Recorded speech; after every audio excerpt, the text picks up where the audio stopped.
چاته وینه خېږي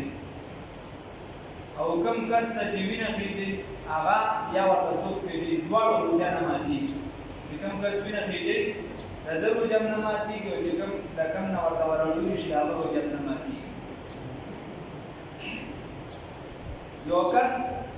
دې سره مې دا مسله ده اوس دغه کس وینه ورکړه او دې خپله ډېر سخت کمزوري ده ته پته که زه وینه ورکوم نو زه خپله راکوي نو بیا هم دې وینه نه ورکوي ځکه چې روژه خرابېږي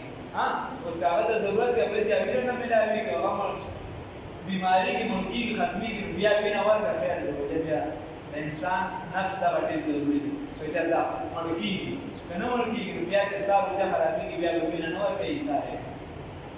دغه شان یو بنده دی هغه سخت تږي دی یا سخت بیمار دی لکه دا صورت چې یو کس په ځان ښه باور هم وینې ورکړه او پس د هغې اچانک د ده طبیعت ګډوډ شو اوس که دی اوبه نه څښي یا جوس مو څه نه څښي نو د ده دې مرګ ته جوړېږي تباه کېږي ختمېږي نو بیا که چېرته دې د دې د لاسه وفات شي یا مړ شي بیا دې ګناهګار دی نه دې به دغه ټیم اوبه څښي یا جوس کړي هر څه چې څښي چې د مرګ نه بچ شي بیا دې دغه روژه ماته شي په یو کس باندې سخت دی او دې د مرګ طرف ته ځي نو بیا دې د روژه ماتول پکار دی اوس که د چا روژه اتفاقي ماته شوه ما تاسو ته مخکې ویلي او دا مسله مخکې شوې ده نو بیا تر ماښامه پورې د دې عام کسانو سره به خوراک نه کوي څنګه چې عام کسان خوراک نه کوي د چا چې روژه دا واجب دي چې که د روژه ماته شوي نو خو بیا به خوراک نه کوي چې اتفاقي ماته شي یو چې سخته بیماري وغیره خو ورته د هغه د اجازه ده یو کس دی او هغه په رمضان کې ښکاره خوراک ښکار کوي نو دا دې ښکاره توهین کوي د الله د نوم د شاعر الله توهین کوي نو دا وخت حکومت چې دی د ده نه به سر وي چې ښکاره څوک توهین کوي د خدای د دین د نښو د هغه نه به سر وي خو عوامو ته دا اجازت نشته دا ذمهواري د حکومت ده او دا مسله ده چې د رمضان د احترام دپاره عامې غټې وډلې خدای دې کړي چې هغه علاقه مشترکه وي هندوان مسلمانان دا ټول ګډوډ وي او د مسلمانانو حکومت وي چې کوم د مسلمانانو حکومت وي نو د رمضان په احترام کې به وډلې کل عام چې دي دا بندولی شي هغې چې خپل مذهب هغې ته اختیار دی خوراک هم پورې شي هر څه پورې شي خو د مسلمان تر مخه به خوراک نه کوي مسلمان تر مخه به خوراک نه کوي چې کافر ته دا ډول بیا چې د مسلمانانو روجې کړي او خلکو ته په فخر وي او خاندي را خاندي د خلکو مخکې د بړوا په شان خولې کړي او ګړي روجې نو د دې به سره که یو کس وینه ده چاله ورکوي یا ته ته څوک وینه خېږي نو په دې روژه نه ماتېږي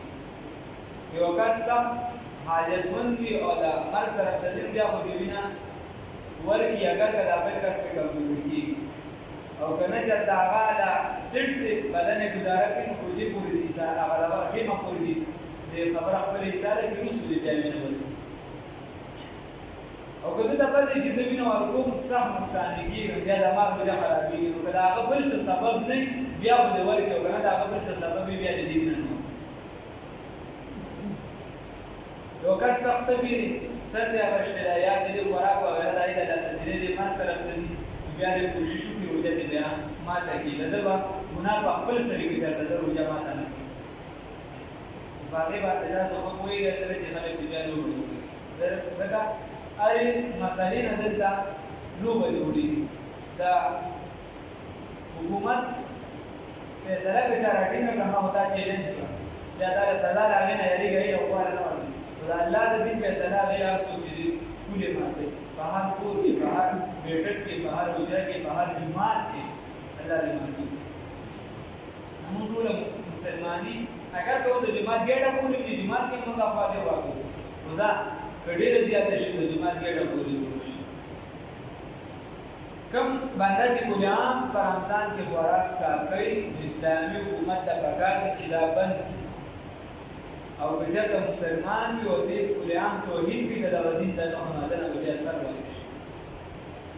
د رمضان د احترام دپاره په بازارونه وغیره کل عام هوټلې به بندولی شي او نور د دې نه په پرده کې خوراک کوي چېرته نور مذاهب کوي نو یې دې کوي خو کل عام به د مسلمان تر مخه سپکاوي او خوراک کوي